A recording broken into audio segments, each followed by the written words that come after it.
Welcome to the Gracious Woman podcast. Marriage is a lifetime commitment to God and not to the person. Here, we encourage each other to be married to the vision of the women that God wants us to be, and whatever He does is besides the point. I'm Minister Patience, your host, and today we will be talking about our careers and navigating those careers within our marriage. So, what do you do?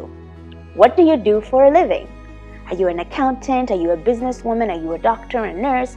Whatever the case is, what do you do? Because what you do impacts the kind of marriage that we're going to have.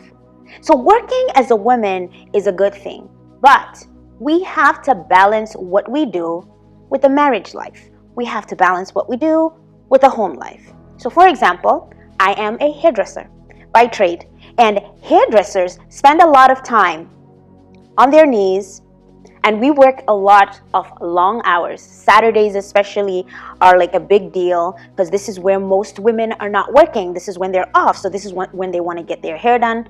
Evenings are also a popular time, within the salon. So early on, when I was building my business, it was very difficult for me to balance my time, my career, and my marriage. Because I wanted to be present in my business. I wanted to make sure I was managing my staff properly. So I really encountered a lot of issues in regards to time management. So right there is the first thing I would like us to discuss.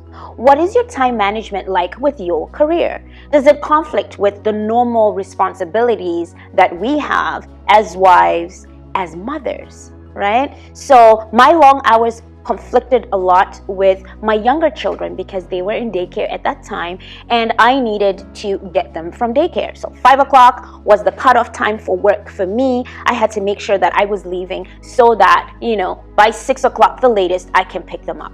So after a while of doing this, a couple of, years in, I started feeling as though my children were spending too much time in daycare, right? So this is when I started cutting my hours back.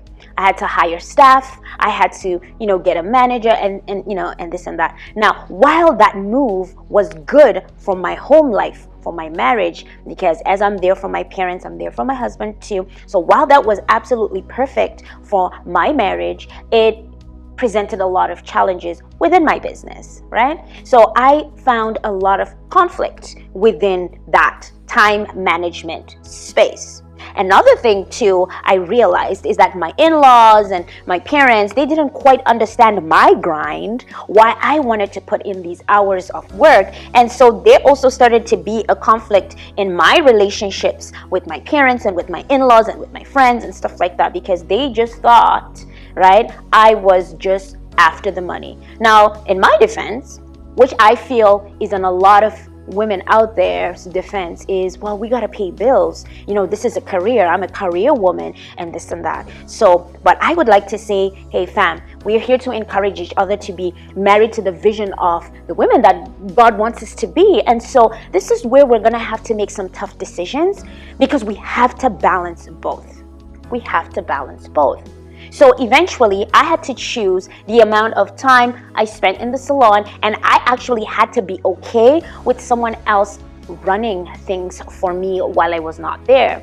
And I also had to resolve within myself that whenever the business has issues, I would handle those issues as they arose. So I educated myself a little bit more in management, how to manage better, how to hire better, how to set systems in place. So that way I could still have the income coming in from my business and I could still be home too with my children and my husband, having that, family time and that family unit. So then the next thing is, what are your boundaries, like work-life boundaries? We can't completely leave the family alone. We still have to come home and cook. If we don't want to cook, we have to hire the nannies. We have to hire the cooks. We have to hire the house help that assist us, in doing what we want to do. Some of us have husbands that don't want to eat meals that are prepared by someone else. So every situation is unique to everybody. At the end of the day, if you watched my podcast last week, at the end of the day, we want to contribute to the family unit, to the income of the household. But it is something that is unique to each couple, right? Every couple is not the same. Perhaps in one couple, the husband's income is a lot more than the woman's income. So when she works, it is out of choice, for example. So if income is really in there, there's really no reason really as a woman to be away from the home, when the money is there, because then, hey, let's devote some of that time into being present as a wife, being present as a mom, right? This is where we have to utilize our support systems, the nannies, the family, the grandma, right? The cooks, whatever it is that our finances allow us to do, right? So this is just so this was just one example if you happen to be an entrepreneur that goes out of the home to work. Then maybe you're an entrepreneur or you have a remote job where you work within the home, right? And you're privileged enough not to have to leave the house. But even though you're not leaving the house, you still have responsibilities within the home. So you still have to, perhaps if you have younger kids, secure daycare and stuff like that. So this is where budgeting comes into play. And then you have to see, does it make sense for you to have a live-in nanny? Does it make sense for you to have, outside childcare? Because we need these support systems to make sure we handle the things that we are handling. Right? And then the other scenario is, you have a shift. Perhaps you're a nurse. Maybe, you work in the morning shift, which is usually 7 to 3 or 3 to 11 or 11 to 7. Family, we have to pick our times based on our families first, and then based on what the work wants second. Whatever we do ultimately is for our family. So we want to present ourselves in the home first and foremost, and then outside of the home. A lot of times, women are having these conflicts with their partners when they end up being the breadwinner, right? So they're the breadwinner, we're the breadwinner, she's the breadwinner, and she's making more than her husband, right? So she might justify being outside the home a lot more or a lot longer than the husband. Again, this is something where you have to sit down with your partner and have an agreement. You have to agree. Don't take that on and say, hey, well, you're not working, so because you're not working, I have to do this. Let there be some type of consensus. At least let a conversation be had where both of you are now in agreement. Because if you're not in agreement, this is where the enemy comes in and he breaks the relationship. Because money, careers are a big deal when we're having a partner. So ultimately, the best thing to do is to communicate. Communicate with your partner. Make sure you're on the same page. Be friends. If you have a friend, you're going to want to talk to your friend and find out your friend's opinion about this thing that you're wanting to do. We hear about the Proverbs 31 woman.